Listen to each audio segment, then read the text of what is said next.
Bonjour et bienvenue dans ce nouveau tutoriel. Donc dans ce tutoriel, je vais vous montrer comment faire un personnage en 2D, comme ça, très facilement.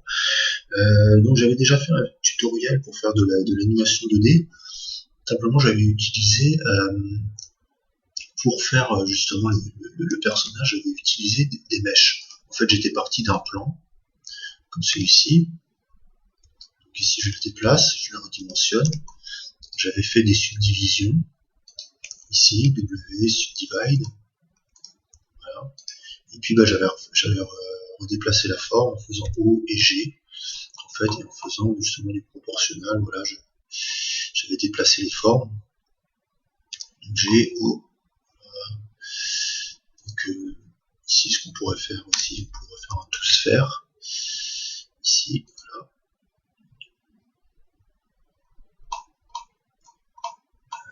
Voilà. On peut déplacer les formes. Simplement, bon, c'est assez compliqué. Donc là, bon, là, j'ai fait un peu n'importe quoi. C'était juste pour montrer un exemple. On peut aussi partir de X, on peut aussi partir d'un cercle, ici. G, on fait comme ça, on le remplit, le cercle, et puis après on fait justement la même chose que ce qu'on a fait, O, G,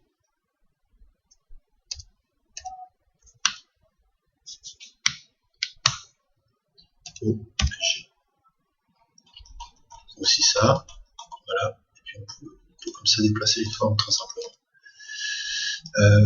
Le souci avec ça, c'est que on n'a pas de total contrôle sur la forme. Par exemple, ici, je pourrais pas choisir par exemple, de ce côté-là, très simplement, de pouvoir réduire.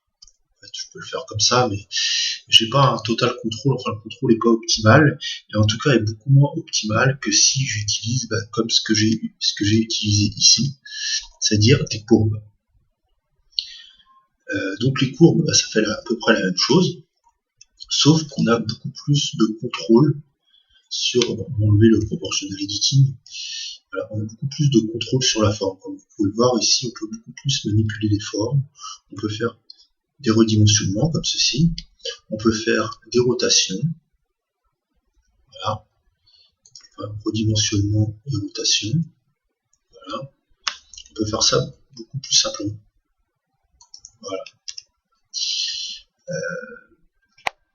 Donc c'est pour cela que j'ai utilisé uniquement des courbes pour pouvoir faire mon personnage, et pour faire la bouche, comme ceci. Et donc pour composer tout mon personnage, j'ai effectué, lorsqu'on peut le regarder ici, des déplacements sur l'axe des Z, pour éviter que si je suis vraiment trop sur la surface ici, qui ne va peut-être pas trop voir, mais si je suis sur le même plan, ma forme peut disparaître, ou disparaît en dessous, hein. Voilà. C'est pour ça que j'ai juste à déplacer un petit peu vers le haut. Voilà. Il faut savoir que Sunspark a été créé à partir d'un logiciel de 3D, hein, avec Maya. Au départ, c'était Power Animator, un logiciel qui s'appelait Power Animator, qui était un module, un add-on à Maya. Et ensuite, il a été, excusez-moi pour les pompiers, je suis juste à côté d'une route. Il a été créé pour Power Animator, mais ensuite, il continue de faire les Sunspark avec Maya, avec un logiciel de 3D. L'avantage d'un logiciel de 3D pour faire de l'animation 2D, même si c'est de l'animation à la Sunspark, c'est que déjà on peut parfaitement faire de la 2D.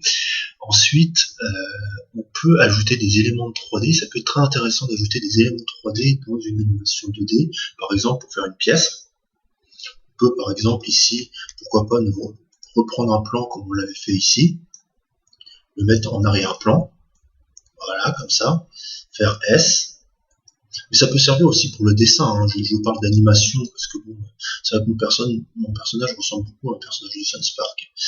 Mais on peut le faire pour énormément de choses. Et ce qu'on peut faire ici, on peut passer en mode Edit, on sélectionne ces trois coins ici, et on fait une extrusion sur l'axe des Z. Voilà. De cette façon-là, il y a une pièce. On est dans ce sens-là. Là, je fais règle 12. Donc là, on aura pas toute la pièce. Donc ici aussi, vous pouvez voir ici, je repasse en mode objet, cette partie-là, comme vous pouvez le voir ici, regarde, reflète la lumière, et pas celle-ci. Parce que ici il faut le mettre en shadeless. Puis l'avantage de faire une pièce, donc là ici en limite ce qu'on pourrait se faire, c'est mettre comme ça, et puis pourquoi pas mettre la caméra un peu plus sur le côté, comme ceci, et puis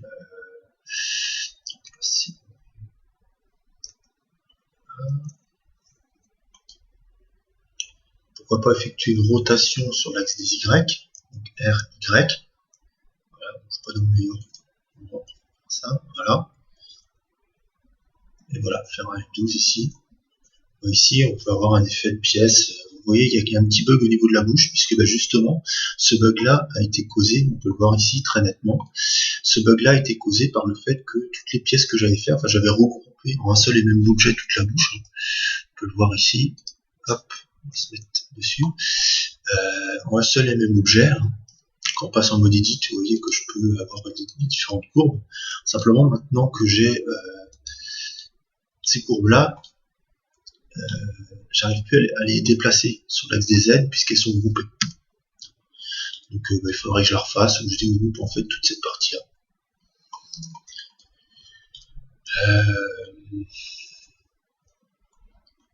Voilà, donc, ce qu'on peut faire aussi, c'est pourquoi pas déplacer un petit peu la pièce, placer le coin ici, faire une rotation sur l'axe des Y de la pièce. Et voilà, on a des personnages, on pourrait même rajouter un élément en 3D, pourquoi pas un meuble ou quelque chose comme ça, quelque chose qui pourrait s'y apparenter. Voilà, par exemple un cube, F12. Et ouais, là j'ai mon cube, je peux ajouter des éléments 3D et des éléments 2D, ça change pas forcément énormément. Ensuite, ça je l'ai fait uniquement avec Blender, mais simplement Blender n'est pas forcément le meilleur outil pour pouvoir faire des graphismes 2D. C'est pour ça que, après l'avoir désinstallé, je le réinstalle, ce logiciel, qui devra apparaître assez un petit peu, son installation, c'est Inkscape. Inkscape est un logiciel de dessin vectoriel qui permet, comme son nom l'indique, de faire du dessin vectoriel, c'est-à-dire du dessin sans qu'il y ait de pixels, mais à partir de vecteurs, donc on peut zoomer autant qu'on veut dedans. Et la plupart, Sunspark et puis même d'autres, beaucoup d'animations en flash sont faites à partir de dessins vectoriels. Et ces dessins vectoriels d'Inkscape peuvent être importés très facilement dans Blender. Donc je vous conseille très fortement d'utiliser Inkscape pour faire vos dessins, puisque il y a beaucoup plus de possibilités au niveau du dessin vectoriel avec Inkscape, et ensuite d'importer vos dessins directement dans Blender de différentes manières, où vous pouvez les importer en format PNG, c'est-à-dire que vous allez avoir votre personnage et en transparence, ici, tout ce qui est cette partie-là, par exemple, vous allez avoir ici un cube. On va repasser en Blender. Ici, par exemple, vous allez avoir un cube, enfin un plan comme ça. On va projeter en fait sur un plan le dessin qu'on a fait dans Inkscape. Toute cette partie-là va être en transparence. Et ici, on aura notre dessin. Voilà, très simplement. Donc en fait, le dessin deviendra qu'une succession de plans. Le souci avec cette méthode, et d'ailleurs, pour en revenir toujours à Sunspark, c'est Sunspark en fait ils utilisent plus une méthode de cet ordre-là, bien qu'ils utilisent, ils utilisent pas Inkscape, mais ils utilisent Illustrator. Ils utilisent un autre logiciel de dessin vectoriel. C'est lorsqu'on met en wireframe, vous voyez, là on voit vraiment toute notre partie, même quand on est en wireframe. Donc là, on peut lancer l'animation très simplement, sans que ça prenne trop de mémoire. On peut voir déjà tous les éléments en wireframe. C'est ce qui est utilisé pour avoir vu quelques mini-œuvres de Sunspark, c'est ce qui est utilisé dans Sunspark. Puisqu'il y a un module d'import direct des fichiers Inkscape directement dans Blender en wireframe comme ceci. Je ferai un prochain tutoriel, parce que il va falloir que j'installe Inkscape, tout ça, donc je ferai un prochain tutoriel, pas de panique. Pareil, je ferai un tutoriel assez long sur l'animation 2D, il est en préparation, mais déjà je voulais vous parler très simplement de la façon, de la méthode que j'utilise déjà pour faire mes premiers dessins avec Blender.